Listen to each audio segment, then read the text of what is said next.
पतये त्वमेव प्रत्यक्षं तत्त्वमसि त्वमेव केवलं कर्तासि त्वमेव केवलं धर्तासि त्वमेव केवलं हर्तासि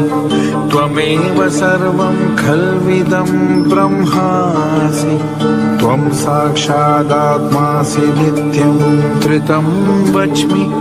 सत्यं वच्मि अवत्वं मा अववक्तारम् अवश्रोतारम् अवदातारम् अवधातारम् अवानुचानम् अवशिष्यम् अवपश्चातात् अवं पुरस्तात् अवोत्तरात्तात्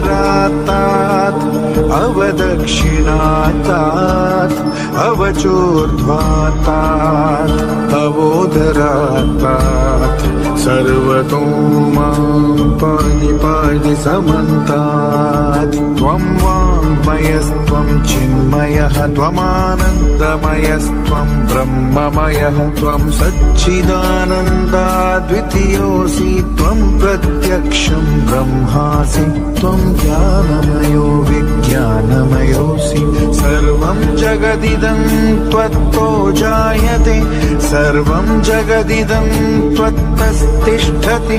सर्वं जगदिदं त्वयि लयमीष्यति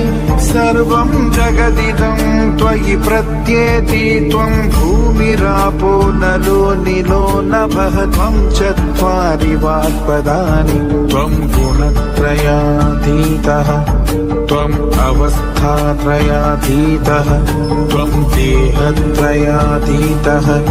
त्वं कालत्रयातीतः त्वं मूलाधारस्थितोऽसि नित्यं त्वं शक्तित्रयात्मकः त्वं योगिनो ध्यानन्ति नित्यं त्वं ब्रह्मा त्वं विष्णुस्त्वं रुद्रस्त्वम् इन्द्रस्त्वम् अग्निस्त्वं वायुस्त्वं सूर्यस्त्वं चन्द्रमास्त्वं ब्रह्मा भूर्भुवः सुवरो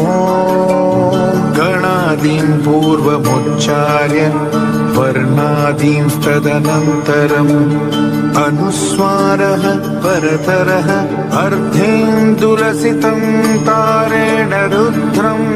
एतत्त्वमनुस्वरूपम् गकारः पूर्वरूपम् अकारो मध्यमरूपम् अनुस्वारश्चान्तयरूपम् बिन्दुर्पुत्तररूपम् नादः संधानं संहिता सन्धिः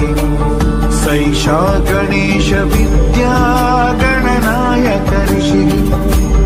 निश्चृद्गायत्री छन्दः गणपतिदेवता ॐ गङ्गणपतये नमः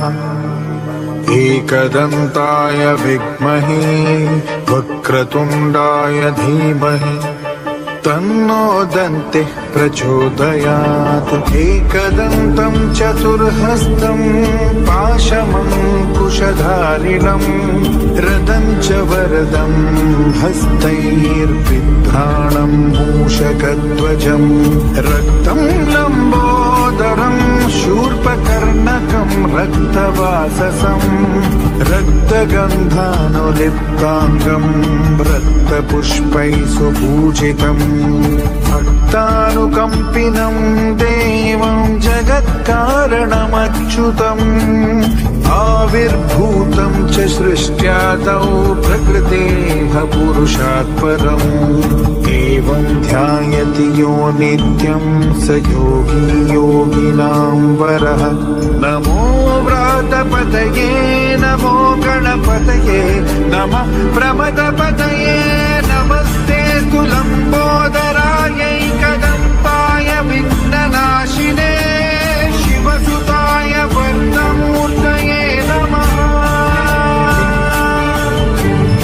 ॐ सहना भवतु सहनौ भुनक्तु सह वीर्यं करवावहै तेजस्विनावधीतमस्तु मा विद्विषावहै ॐ शान्ति शान्ति शान्ति।